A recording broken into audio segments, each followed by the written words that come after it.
nessa noite irá expor a palavra de Deus para nós.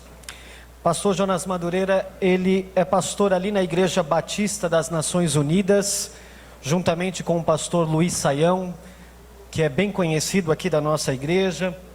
Jonas já esteve aqui conosco no ano passado, pregando no congresso da Umadiguá, nos abençoou com a sua vida, e ele tem colaborado de forma significativa com o reino de Deus, trabalhando ali na editora Vidas Nova. Ele é autor do livro Filosofia, do curso Vida Nova de Teologia Básica, é doutor em filosofia pela USP, professor no Seminário Teológico Servo de Cristo, onde eu estudo, é meu professor, de modo que para mim é uma alegria muito grande tê-lo aqui essa noite. Deus abençoe sua vida, Jonas, fique à vontade, Deus o abençoe.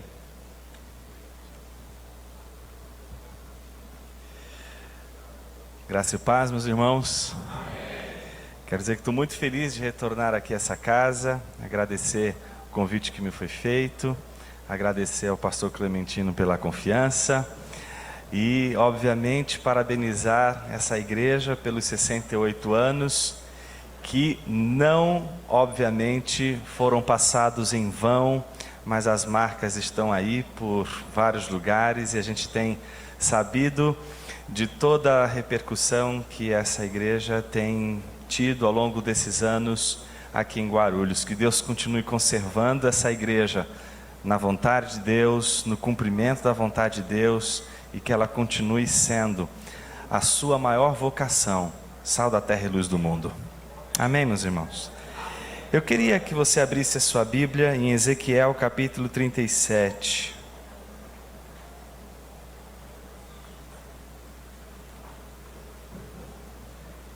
Existem várias maneiras de ler esse texto, e eu queria ler esse texto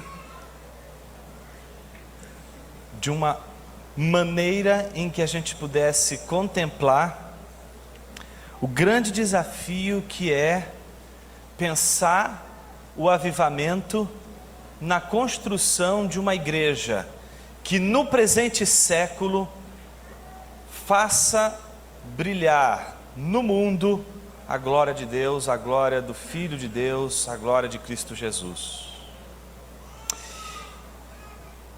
E eu queria começar em primeiro lugar pedindo que Deus nos visite e que o seu Santo Espírito esteja aqui, abrindo nosso coração, quebrando as pedras do nosso coração, transformando nosso coração num coração de carne, porque o Espírito não se derrama sobre pedra, o Espírito se derrama sobre carne.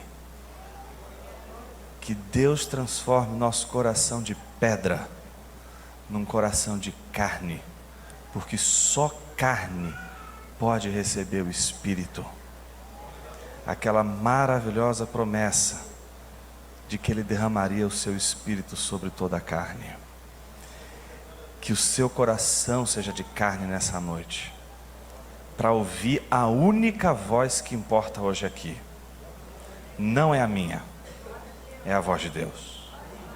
Se você ouviu alguma coisa aqui e você achar interessante, você pode, como uma folha de papel, dobrar e guardar no bolso. Um dia pode ser útil. Se não for útil, pode jogar fora mesmo, porque pode não servir para nada.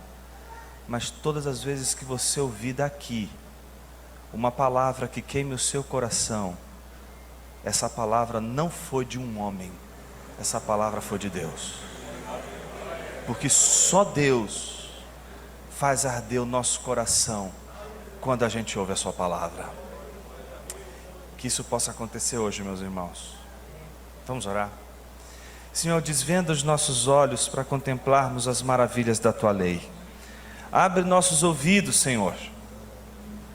Visita nosso coração hoje, transforma o coração de pedra num coração de carne, num coração vivo, num coração capaz de apreender tua palavra.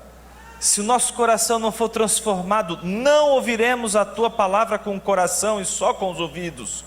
Não permita que o meu irmão e a minha irmã saia daqui hoje ouvindo essa mensagem apenas com os ouvidos. que ela possa e ele sair daqui ouvindo a mensagem com o coração. E só um coração vivo, de carne, pode ouvir tua palavra. Então transforma nosso coração, porque até para ouvir a tua palavra a gente precisa ser transformado. Transforma, Espírito Santo, nosso coração, para que a gente ouça a sua palavra. Assim nós oramos. Amém.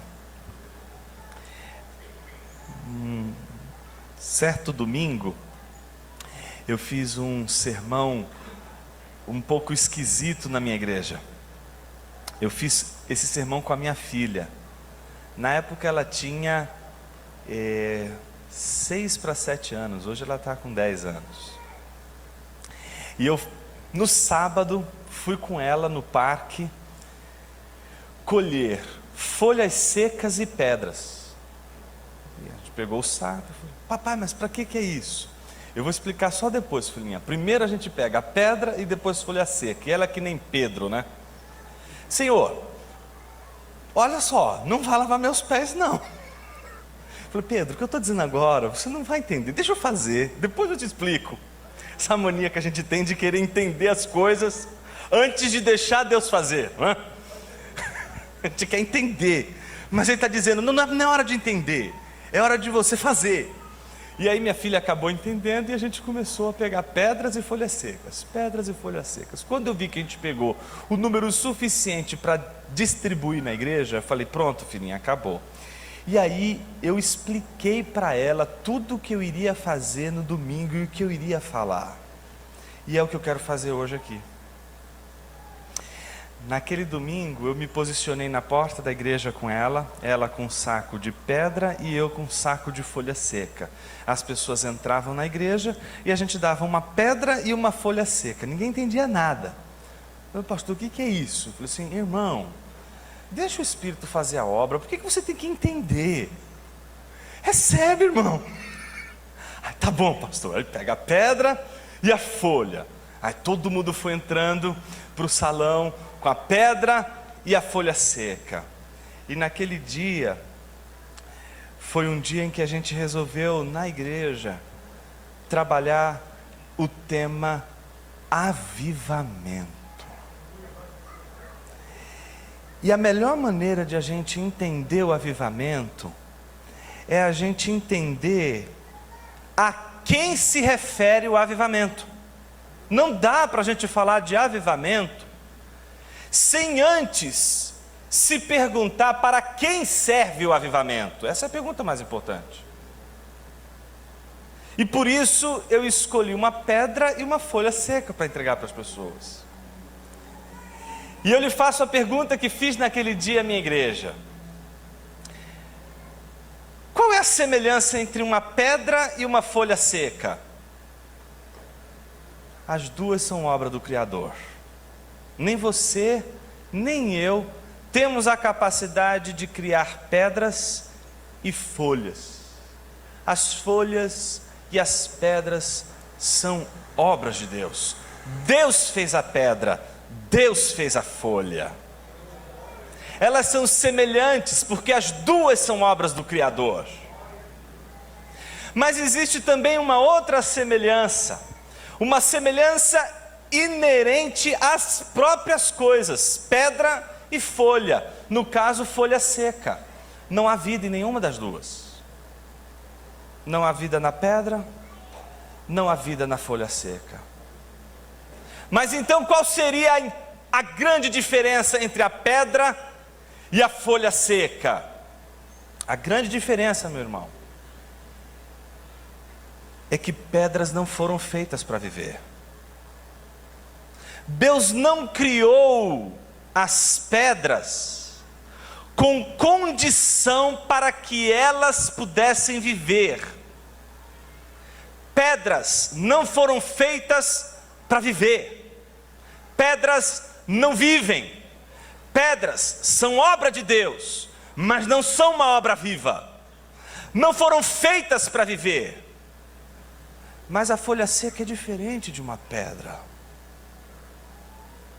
Uma folha seca não tem vida, é como uma pedra. mas ao mesmo tempo não é uma pedra. E por que ela não é uma pedra? Porque ela foi feita para viver, mas agora não vive mais.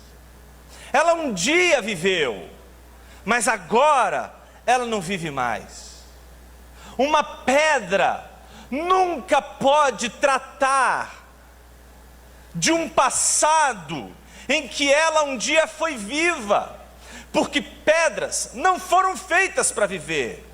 Só folhas secas têm histórico, só folha seca tem passado, só folha seca viveu algum dia, só folha seca tem o que contar sobre vida.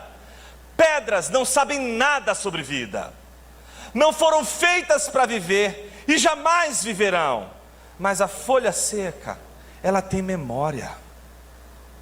A memória da folha seca é a memória de que um dia ela viveu. É sobre isso que nós vamos falar hoje aqui, sobre pedras e folhas secas. E eu queria começar afirmando aquilo que eu gostaria de defender até o último minuto desta pregação, de que avivamento não é para pedras. Avivamento não é para pedras.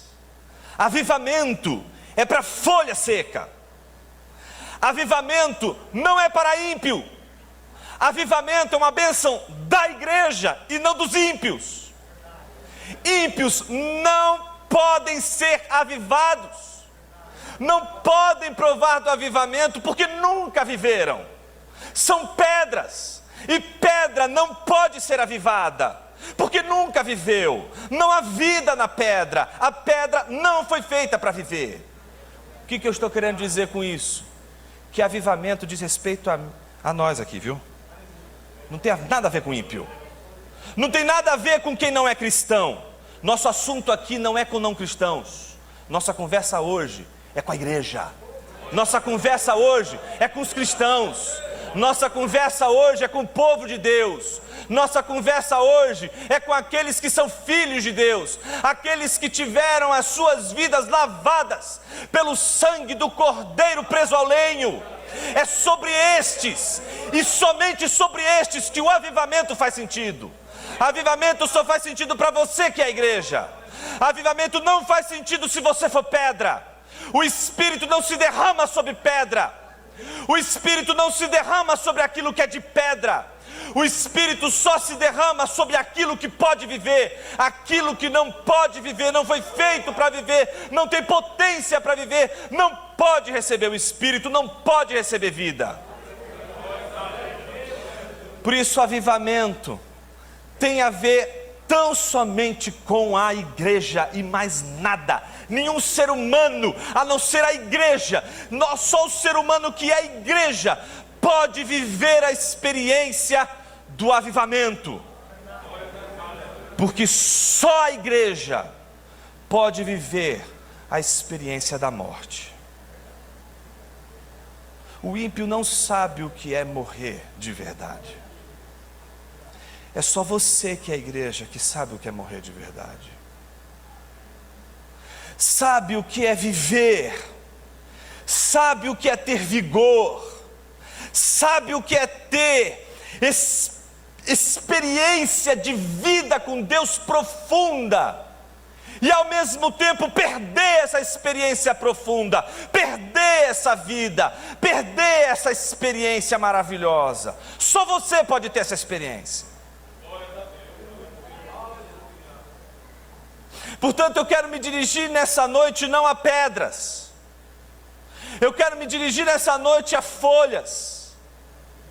E há dois tipos de folha: não aquela que está presa à árvore, porque essa está de bem com a vida. Eu quero me referir a duas folhas que só são distintas pelo tempo e mais nada. As duas estão mortas, e a única diferença entre elas é o tempo. Uma é bem verdinha, a outra é bem sequinha. A diferença é notória. Uma é colorida, a outra está perdendo a cor, a outra está perdendo a cada dia a vida, e está quase esfarelando. Mas as duas estão absolutamente numa mesma condição. Elas estão separadas da videira. As duas estão mortas. As duas não estão vivas. Mas a diferença é o tempo.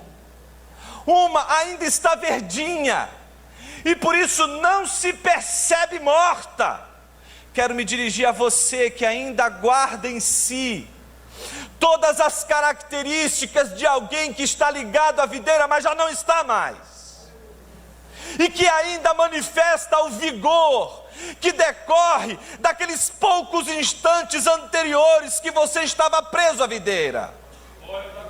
E eu quero me dirigir hoje também àqueles que há muito tempo, não foi ontem, não foi antes de ontem, mas há muito tempo estão desligados da videira e estão secos, sequíssimos. É a você que eu quero me referir nessa noite e dizer para você que o Salvador que morreu na cruz, aquele que um dia te redimiu e que fez a sua vida toda ser lavada por aquele sangue precioso, está aqui nessa noite novamente para te lavar, redimir e trazer vida a você. Ele está aqui. Por isso que quando a gente lê Apocalipse, a gente se espanta quando Jesus se apresenta à primeira igreja das 7 igrejas da Ásia, que é a igreja de Éfeso, já dizendo o seguinte: eu sou aquele que tem as 7 estrelas na sua mão direita. E as 7 estrelas, ele já diz logo nos versículos anteriores que elas simbolizam os anjos da igreja, aqueles que são os mensageiros, os pregadores, os arautos, aqueles que entregam a palavra de Deus para o povo, os pastores que são responsáveis por entregar a palavra, que é a única maneira de fazer uma igreja viva. Ele se apresenta à igreja de Éfeso dizendo que ele tem em sua mão direita todas essas estrelas, ou seja, ele governa, ele domina, ele controla o coração e a mente do pregador. Não há nenhum pregador da igreja de Cristo Jesus que esteja longe da mão divina. Por isso, não importa se é um bom ou mau pregador, a mão que suporta o bom pregador é a mesma mão que pesa sobre o mau pregador. Mas nenhum pregador está longe da mão do Senhor. Ele tem um domínio sobre todos os pregadores da igreja de Cristo Jesus. Seja para julgar, seja para pesar sua mão, seja para suportar na hora da tentação. Mas ele também se apresenta como aquele que passeia no meio do candelabro de ouro, que representam as 7 igrejas, para que nenhuma igreja diga assim: Jesus, preciso dizer para você algumas coisas que estão acontecendo em nossa igreja, e que as coisas não estão andando muito bem, nós não estamos... Não, senhor, não, senhora. Ele não está ausente. Ele se apresenta como aquele que passeia por entre os candelabros. Ele está presente em sua igreja. Você não precisa informar nada para ele. Você não tem uma informação quentinha sobre esta igreja que ele não saiba. Senhor, eu tenho uma informação quentinha aqui que nem o pastor Clementino sabe. Essa eu estou aqui para o Senhor. Não, meu irmão, não tem. Jesus sabe de tudo. Jesus está presente na sua igreja. Seja ela uma igreja como Filadélfia, uma igreja pobre, ou como a igreja de Esmirna, que ele se apresenta a ela dizendo: não temas. Maravilhoso ouvir Jesus dizer isso para a gente, né? O que não é maravilhoso é o que vem em seguida. Não temas, vai piorar, vai ter perseguição. Não importa se é Esmirna, não importa se é Filadélfia, não importa se é, por exemplo, Éfeso, uma igreja muito operosa, muito trabalhadora, muito firme na doutrina, mas que deixou de lado a principal força e fonte de vida na igreja, que é o amor a Deus sobre todas as coisas. Não importa se a igreja é uma igreja laodicense, Uma igreja que é a única que ele não tem um elogio para fazer e só tem crítica, e diz que não consegue manter essa igreja dentro dele, que está ao ponto de vomitar. Tamanha é a incompatibilidade dessa igreja com a santidade de Cristo. Não importa qual seja a igreja, ele está presente, ele sabe o que acontece na sua igreja. E se ele permite que a igreja caminhe por desmandos, ou que a igreja caminhe corretamente, meu irmão, Jesus sabe, ele está presente. Ponto final. Então, não se preocupe com os caminhos que a igreja tem seguido. Ela tem um dono, não é você. Você não é o dono da igreja. O dono da igreja sabe cuidar de todas elas. E sabe pesar a mão, como sabe sustentar. Não importa qual seja a condição da igreja, ele sabe a situação em que a igreja se encontra. Não importa se ela está separada de Cristo há pouco tempo, não importa se ela já está fria há muitos anos, ele está presente. E todas as vezes que a gente encontra Jesus presente, e a gente consegue enxergar Jesus presente na igreja, voltamos a viver. Pastor, eu não estou enxergando Jesus. Você está morto, irmão. Não estou conseguindo enxergar Jesus na igreja, pastor. Ela está muito ruim. Meu irmão, você está morto. Você precisa de vida. E mais uma vez, é com você que eu estou falando hoje. Não fuja. Fique sentado aí, você vai ouvir hoje. Ezequiel capítulo 37.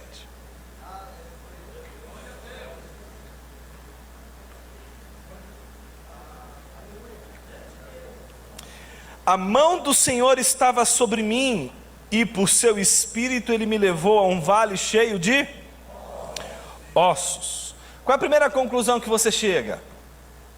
De que, obviamente, se é um vale cheio de ossos, é porque algumas pessoas morreram ali. Tá certo? E se a gente tem ossos, o que isso significa? Que morreu ontem? Não. Se só tem osso ali no meio, é porque já morreu faz tempo. Não foi ontem, não foi há poucos instantes, foi há muito tempo. No caso aqui, é muito tempo mesmo, irmão. Preste atenção no que o texto diz. Ele me levou de um lado para o outro, e pude ver que era enorme o número de ossos no vale, e que os ossos estavam sequíssimos. O que isso significa? Que olha, se você imaginou só osso, já faz muito tempo.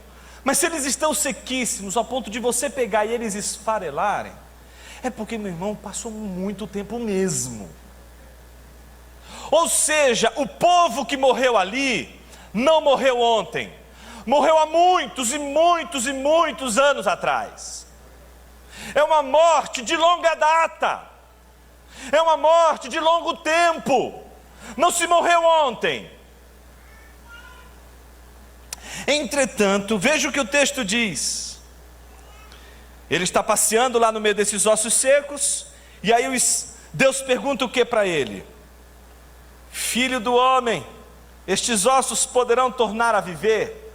Podia ter um pouquinho mais de fé, né? Claro, Senhor, eu vou determinar e pronto. Mas não. Qual é a postura dele? Tu sabes, e ele sabe que ele só poderia ter dito isso, porque Deus já se apresenta a ele dizendo o quê? Homem, acaso podem reviver esses ossos? Meu amigo, se a palavra de Deus, se Deus chega para você dizendo assim, homem, se põe no seu lugar, você não é Deus, você não pode fazer o que só Deus faz.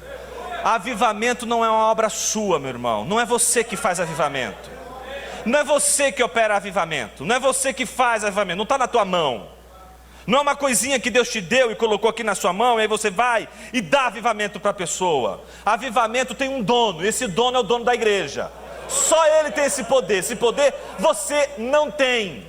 A única coisa que você é, meu irmão, e se contente com isso, é ser um instrumento que ele pode usar para derramar avivamento na vida de alguém. Mas você não tem poder nenhum, e é uma bênção que você seja assim, sem poder nenhum, fraco e miserável. É uma bênção isso. É uma bênção isso. Minha oração é que Deus te humilhe, mas humilhe tanto, para que você um dia chegue e diga assim: Senhor, humilha mais um pouco, porque eu estou precisando. A bênção de a gente caminhar com Deus é a bênção de a gente perceber que a gente pode ter revelações incríveis de Deus, e elas podem nos tornar vaidosos. E nessa hora, meu irmão, você pode ficar endemoniado aí, mas eu vou dizer: até o demônio é usado por Deus para tratar o teu caráter. A Bíblia diz que Paulo teve visões incríveis, e para que ele não se ensoberbecesse por conta daquelas visões, Deus lhe pôs um espinho na carne por meio de um mensageiro que era Satanás, que o esbofeteava, ou seja, é um estado de humilhação, de vergonha. A gente não sabe o que é esse tal do espinho na carne, mas no mínimo a gente sabe que é algo que humilhou Paulo.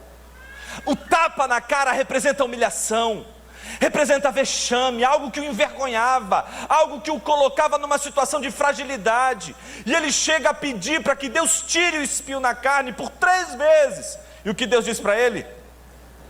A minha graça te basta, porque o poder se aperfeiçoa na fraqueza. Por isso, meu irmão, meu desejo é que Deus te humilhe da cabeça à planta dos pés, e vai ser uma bênção, porque Ele vai usar o seu chefe lá no seu trabalho para te humilhar. Um ímpio, uma pedra vai ser usada por Deus, colocada no seu caminho, e vai ser uma bênção. Olha que coisa maravilhosa, isso é o Espírito Santo. O Espírito Santo usa as coisas mais incríveis para tratar com o nosso caráter, e até mesmo para nos colocar de volta no caminho, para nos trazer novamente a vida. Quando Deus olha para o profeta e diz homem, o profeta precisa se colocar no lugar. E quando ele se coloca no lugar, ele já não diz: ó Senhor, eu vou fazer isso. Não, Deus, isso aqui não é da minha alçada. Está tudo seco aqui, Senhor. Essa igreja está, quer dizer, esses ossos estão secos, Senhor. Esse povo aqui não está ouvindo. Esse povo aqui, eu acho que eu vou fazer uma campanha. Eu acho que eu vou fazer. Não. Não é isso. Se você é um homem de Deus, a primeira coisa que você vai fazer é absolutamente nada. Você vai reconhecer que uma igreja só pode ser avivada por Deus. Não tem técnica, não tem oratória, não tem jeitinho, não tem metodologia. O que se tem, meu irmão, é um joelho dobrado e humilde, com a cabeça todinha inclinada ao ponto de encostar nos pés de Cristo, que é o lugar mais elevado que você pode chegar na vida, meu irmão. E para você fazer isso, você não pode fazer isso em pé. Já parou para pensar que encostar os seus cabelos no pé de alguém, você nunca vai conseguir fazer isso em pé? Mas tem uns crentes que tentam fazer isso, viu, irmão? Os crentes contorcionistas, eles não conseguem dobrar o joelho, eles não conseguem se curvar. Mas, meu irmão, para encostar a cabeça nos pés de Cristo, tem que dobrar o joelho, tem que se humilhar. Tem que se humilhar. O profeta, ele sabe que a condição dele é essa. A condição daquele que diz: não depende de mim, Senhor. Não depende de mim. Sabe o que isso significa? Ficar à mercê de Deus. A igreja está tão loucamente, perdidamente à procura de métodos melhores, como diz I.M. Bounds, um pregador incrível, num livro que você não poderia passar dessa vida para outra sem ler. Chama-se O Poder Através da Oração. Meu irmão, lê esse livro. E eu duvido que você não termine esse livro dobrando seus joelhos e orando a Deus por longas horas. A igreja procura métodos melhores, mas Deus procura homens melhores. Deus não unge planos, Deus não unge estratégias de crescimento de igreja. Deus unge homens, homens que oram, homens que têm comunhão com Deus. O Espírito Santo não se derrama em projetos, se derrama sobre carne. O Espírito não está presente no gabinete, não está presente na tua caneta e nem no teu computador. O Espírito se derrama só sobre você. Se algo tem que ser ungido, esse algo é você e não o que você produz. Só que para isso a gente precisa ser homem de verdade.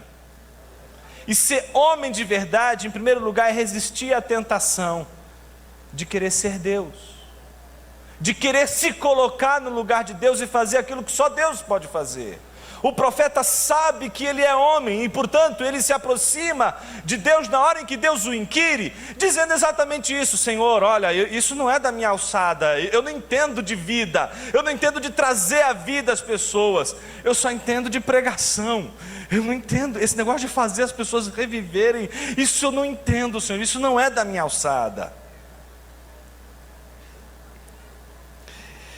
Eu respondi: ó soberano Senhor, só tu o sabes. Então ele me disse: prega, faz o que você sabe fazer, prega. Mas olha que bênção de missão que Deus deu para esse homem, irmãos. Pregar para um vale de ossos secos, olha aí que bênção maravilhosa. Gente que vai ser consagrada hoje, olha, já pensou se Deus te dá uma plateia dessa, maravilhosa? Um bando de ossos secos. Que coisa linda! Você vai pregar, ninguém vai te ouvir, irmão, olha que glória! Ninguém vai poder te aplaudir, que bênção! Um vale de ossos secos vai ser o seu ministério. Você vai pregar e já pensou, se com toda a sua força vai gritar, vai falar, vai expressar com alegria, e os ossos secos estão ali. Nem um sorriso, nem um aplauso, nem uma lágrima no rosto, nada, é pedra.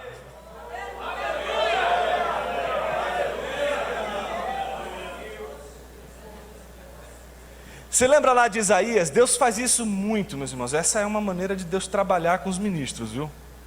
Isaías capítulo 6. No ano da morte do rei Uzias, eu vi o Senhor assentado no alto e sublime trono. Anjos, não é?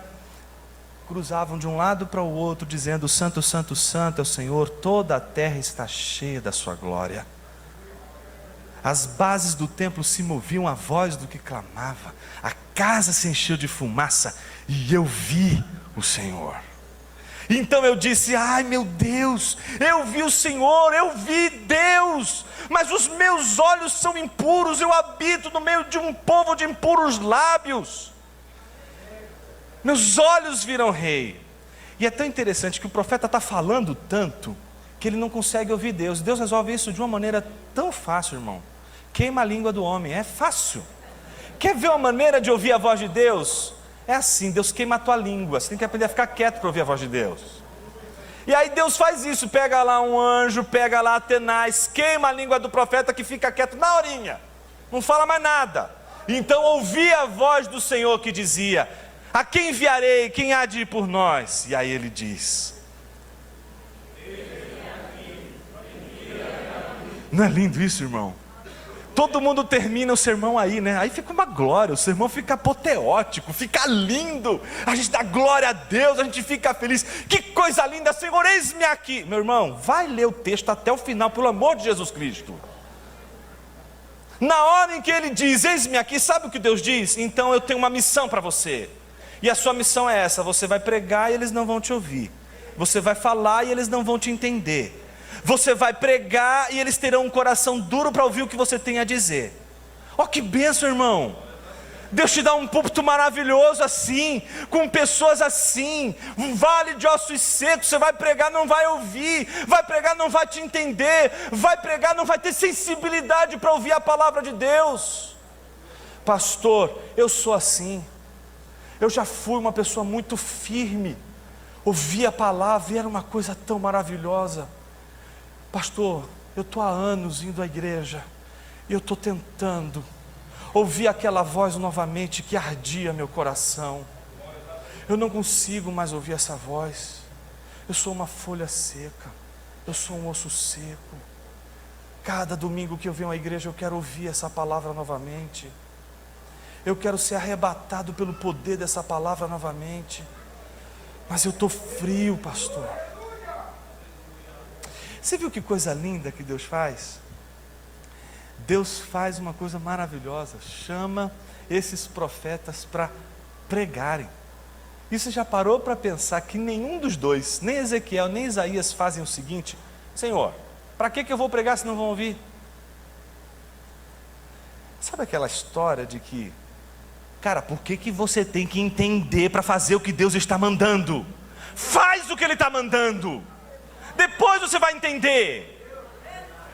Primeiro faz o que Ele está pedindo, depois você vai entender. Está lá o Pedrão esperando lá Jesus, não chegar na vez dele. Aí Jesus vai lavar os pés dele. O que acontece? Senhor, Jesus já olha, conhece a figura e diz o quê? Menino, deixa eu fazer o que eu tenho que fazer, depois você vai entender. Não adiantou nada, né? Pedro é tão humilde, irmão.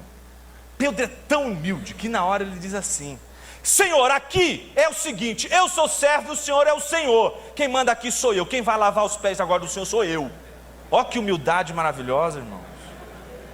Tem um monte de irmão assim na igreja, humilde, piedoso, mas meu irmão, o tamanho dessa humildade esconde uma arrogância maior do que o mundo.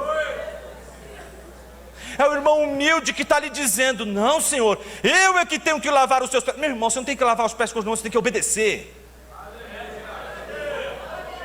Diante de Cristo Jesus, a única coisa que nos compete é obedecer, não tem argumento. Se você tem argumento, quando Cristo manda uma ordem para você, meu irmão, você está em pecado.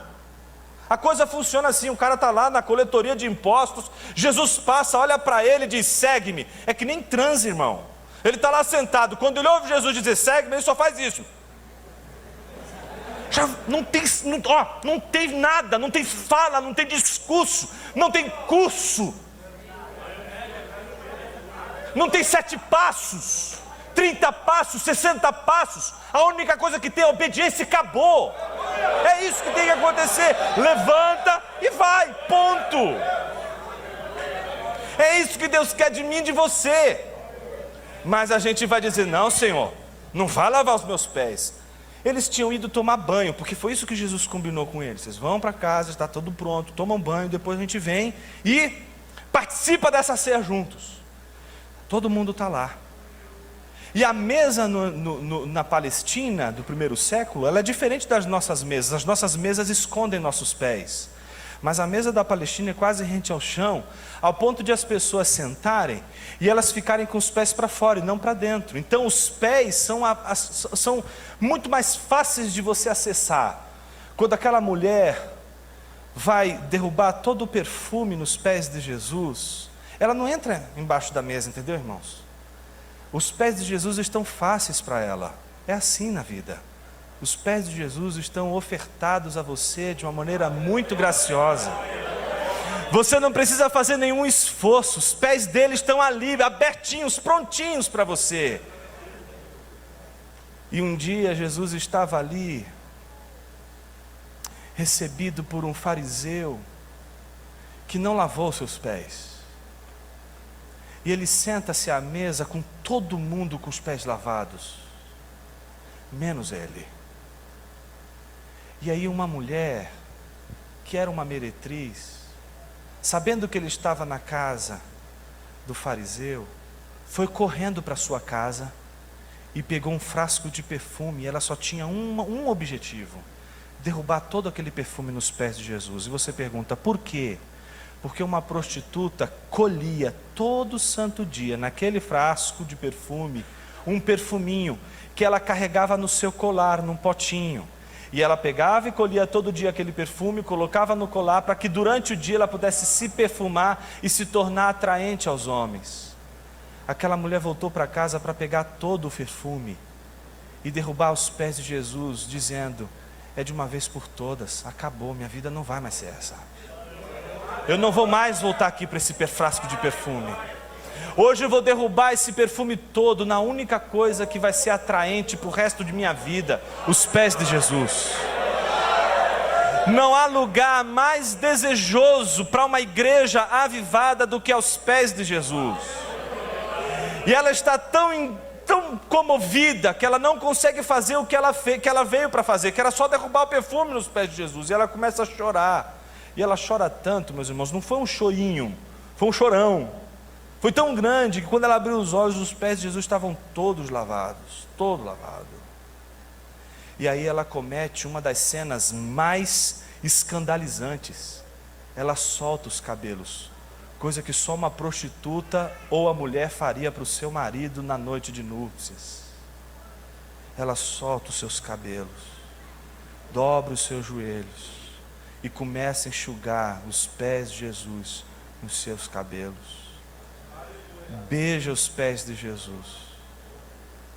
Enquanto o fariseu olha, se ele soubesse quem é que está beijando o pé dele, agora ele não permitiria. Está vendo? Ele não é o Cristo, porque senão ele saberia.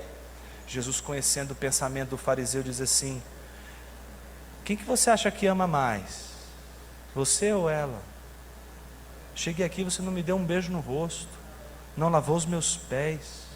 Essa mulher não cansou de beijar, de lavar os meus pés. Sabe o que eu acho, meus irmãos? Que no dia daquela ceia, Jesus lembrou dessa mulher. Porque ele estava sentado à mesa e ele ficou muito triste, porque estava todo mundo com o pé sujo. Ninguém quis servir, ninguém quis ser servo. Então o que ele fez? Um gesto maravilhoso, o gesto da encarnação. Tira a sua capa, fica só com a túnica, e se difere de todos os demais, porque na casa, no jantar, só fica sem capa o servo, o criado. Todo mundo fica com capa, menos o servo. E foi isso que Jesus fez. Foi o único que tirou a capa, o único que tinha cara de servo, mas era Senhor. E começou a lavar os pés, um de cada um, até chegar o do Pedrão. Olha só como o Pedrão é sem vergonha, meu irmão. Ele olha e diz assim: não vai lavar os meus pés não. Jesus diz assim: Pedro, deixa eu lavar os teus pés. Senhor, não vai lavar os meus pés. Jesus, acho que perde tanta paciência com Pedro, diz assim: se você não deixar eu lavar os seus pés, eu vou mandar você para o inferno. Ai, Senhor, ele fica nervoso, né? Ah, lava então tudo, Senhor. Lava a orelha, lava a cabeça, lava o braço, lava tudo. É descompensado Pedro, né? Ô Pedro, o que você fez antes de sair da sua casa? Ah, é verdade, Senhor, eu tomei banho. Então, eu só quero lavar o pé. É só o pé que está sujo. E Jesus lava os pés de todos os discípulos, mas é o único a voltar à mesa e a permanecer com os pés sujos. É Ele, o único que fica com toda a sujeira do mundo. Quando preso ao lenho, Ele entrega o seu espírito a Deus. É Ele que diz o tempo todo para mim e para você: gente, deixa eu fazer, depois vocês vão entender. Não precisa entender para fazer, obedece e ponto final. E foi isso que Deus fez com os profetas: preguem e ponto final. Senhor, não vão ouvir, Senhor, não vão entender o que eu vou pregar, Senhor, eu vou falar e eles não vão chorar, é um bando de gente fria. Senhor, não, você não vê nem Isaías nem Ezequiel indagando Deus. O que você vê? Silêncio e obediência. Eles começam a pregar. E por quê? Porque só existe uma maneira de a vida chegar no meio da morte, senão através da pregação da palavra de Deus. É só através da pregação da palavra de Deus que a vida pode chegar novamente a uma igreja morta, derrotada e seca. E aí você me pergunta: Jonas, como é que uma igreja se torna seca? Só tem uma coisa que faz a igreja ficar seca.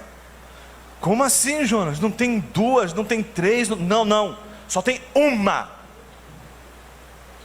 E a gente descobre isso quando a gente abre Salmo 115 e diz: eles têm olhos, mas não veem, têm boca, mas não falam, têm pele, mas não sentem, têm ouvidos, mas não ouvem. Tornem-se iguais a eles, todos aqueles que o adoram. Quem é que se torna igual a um ídolo? O idólatra. E qual é a punição do idólatra? Ter ouvido, mas não ouve. Esse é o único pecado que faz a igreja morrer. Idolatria. Não tem outro, irmão. Nenhum outro mais é capaz de romper a vida e a ligação vital entre você e Deus, se não a idolatria. Se você já não consegue mais ter prazer na comunhão dos irmãos, na meditação da palavra, na oração, na espiritualidade, na entrega, na devoção, é porque alguma coisa já tomou o seu coração de uma maneira tão atrativa, que você sente mais alegria em outro contexto e não mais na igreja. Nós não fomos feitos para não termos um Senhor. Deus nos criou de uma tal maneira que só podemos viver sob o senhorio de um Senhor. Portanto, se Deus não é o seu Senhor, você terá outro. Pode ser o dinheiro, pode ser seu trabalho, pode ser uma pessoa, pode ser um ministério. Qualquer coisa que ocupe o lugar de Deus nos separa de Deus ao ponto de nos esfriarmos diante dele. Você já parou para pensar que os 10 mandamentos Deus entregou para a sua igreja, para o seu povo? E o primeiro mandamento qual é? Não farás para ti nenhuma imagem de escultura, nem semelhante ao céu, nem semelhante à terra. Não terás outros deuses. Deus só coloca isso como o primeiro mandamento, meus irmãos, porque Ele sabe que é nesse ponto que o povo de Deus é tentado. A gente olha os 10 mandamentos hoje, a gente vê e diz assim: ah, esse aqui é o da idolatria, vamos para o próximo, porque esse está resolvido. A gente não tem vela nas nossas igrejas, a gente não tem santinho para a gente se curvar. Meu irmão, antes do ídolo ser um produto, um artefato das suas mãos, ele será sempre um produto, um artefato do seu coração. O seu coração produz um ídolo. E um ídolo é tudo aquilo que você olha e diz: sem isso eu não vivo. Se você olha para o seu filho e diz assim: Deus pode me tirar tudo, menos o meu filho, porque ele é a razão da minha vida, eu quero dizer com todas as letras: você é um idólatra. Se você olha para o seu cônjuge e diz assim: Deus pode me tirar tudo, menos a minha esposa, eu quero dizer com todas as letras nessa noite: você é um idólatra.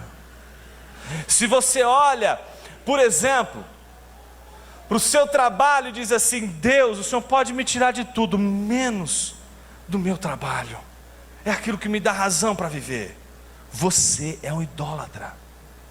Se você olha para o seu ministério e diz assim: Senhor, o Senhor pode tirar tudo, eu posso perder tudo, bens, dinheiro, tudo, mas eu não posso perder o ministério porque ele é a razão da minha vida, você é um idólatra.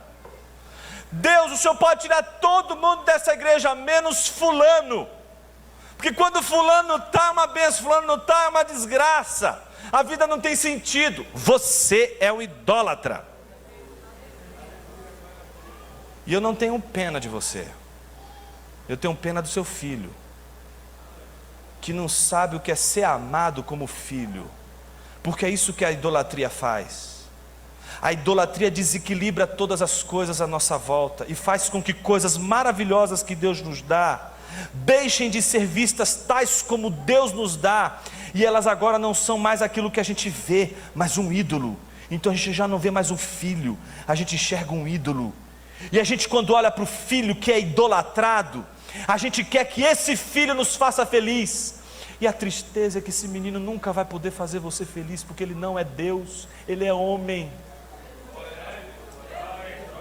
E o que mais ele quer é receber um beijo de um pai, de uma mãe, e não de um idólatra. Por isso, todas as vezes que a gente ama a Deus sobre todas as coisas, tudo nessa vida tem a oportunidade de ser verdadeiramente amado. Se você ama a Deus sobre todas as coisas, você vai amar sua esposa, como uma mulher, você vai amar seu filho como filho, você vai amar seu trabalho como trabalho, você não vai ter culpa de gostar de absolutamente nada deste mundo. Mas se você amar a Deus sobre todas as coisas, mas quando Deus não é amado sobre todas as coisas, nós perdemos a ligação com a videira, e aí a gente encontra uma coisa importante na vida. Se você está frio, você encontrou algo importante na tua vida, e esse algo importante não é mais Deus. Por isso Deus não é mais uma coisa que te atrai, por isso a palavra não é mais algo que te atrai. E aí a grande pergunta: como é que eu saio dessa frieza? Pela pregação da palavra. Mas eu sou surdo, eu sou um osso seco. Não duvide da palavra de Deus, meus irmãos. Ninguém que crê que Deus criou o mundo falando poderia duvidar da pregação da palavra de Deus. Ninguém que crê que Deus criou o universo falando, dizendo haja luz e houve luz, poderia duvidar de que a pregação tem o poder de salvar você da morte. Por isso escute a palavra de Deus, mesmo que o seu coração não escute, porque a palavra de Deus tem poder de quebrar os grilhões, de quebrar tudo aquilo que impede você de ouvir a palavra de Deus com o coração. E é isso que acontece quando a palavra de Deus começa a ser pregada. A folha seca começa a ficar verdinha, e aí se junta ossos, se junta carne, se junta pele, e fica verdinho, mas ainda não tem vida. A diferença é uma só: o tempo.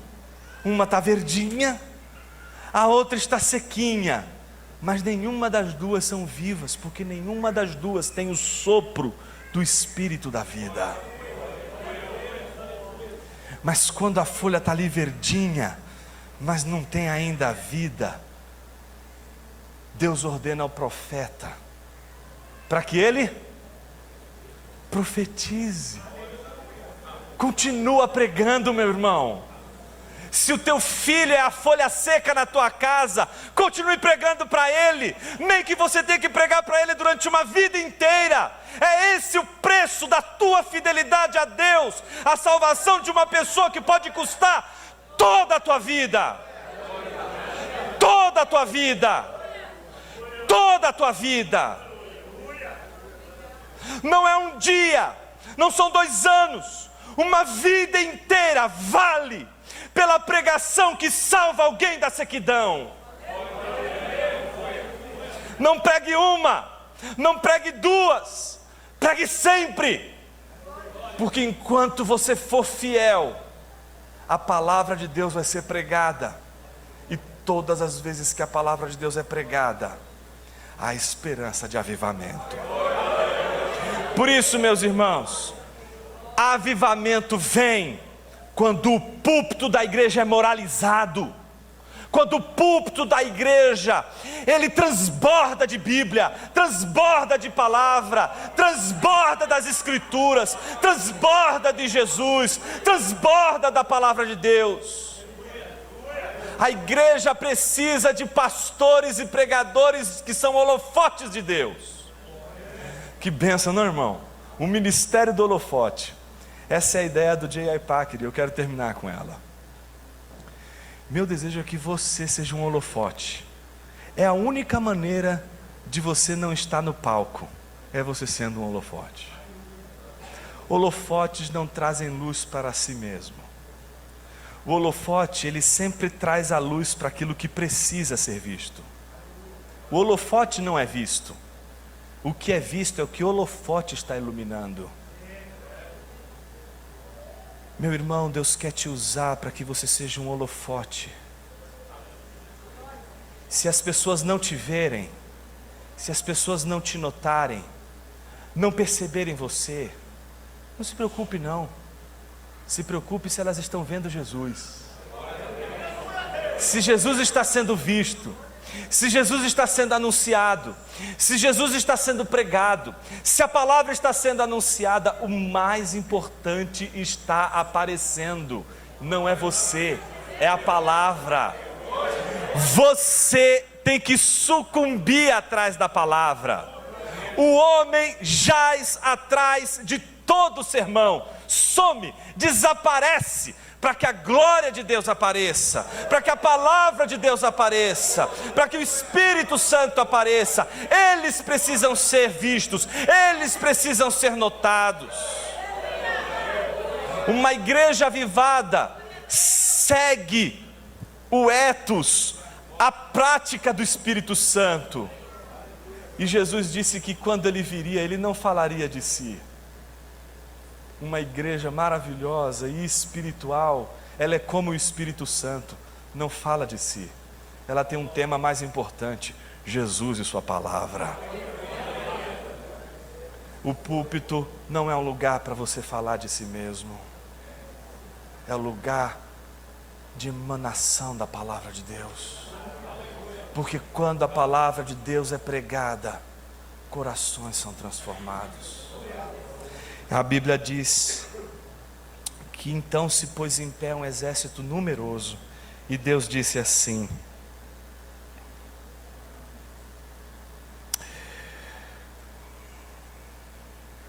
assim diz o soberano, versículo 12: ó meu povo, vou abrir os seus túmulos e fazê-los sair. Trarei vocês de volta à terra de Israel. E quando eu abrir os seus túmulos e os fizer sair, vocês, meu povo, saberão que eu sou o Senhor.